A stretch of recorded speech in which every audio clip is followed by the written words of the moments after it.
In this video, we will show you how to use a chenille cutter.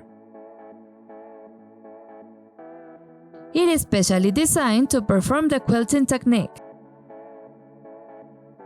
To start with, the cutter comes with two guides, one for straight cutting and another one for curves. It includes a wheel numbering from 1 to 7, which is used to adjust the cutting edge of your blade. The edge will always be in the same area. If you notice that the blade no longer cuts, turn the wheel to reposition the blade with a new cutting edge. This way, you will cut more evenly. To adjust the blade, loose the screw slightly, and then you can rotate the blade.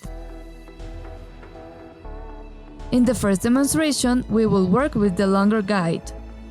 This is for cutting areas with straight seams.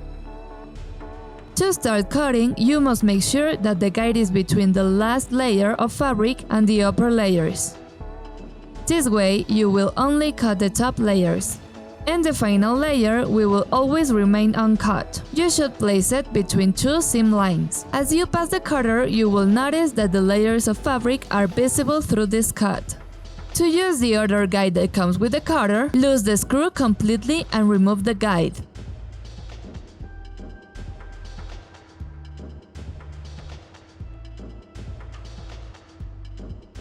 Flip the guide over your hand, and the knife will fall out by itself. Now, take the guide for curved cuts, and place the edge of the blade in the grooves.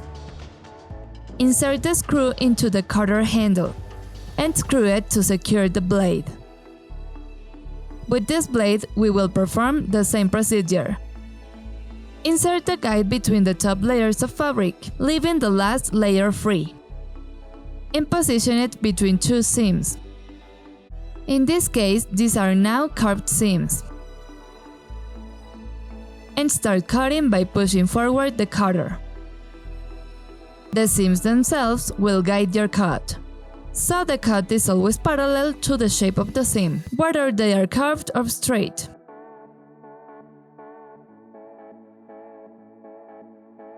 Thanks for watching us, and remember to check out our official website 123dreamit.com.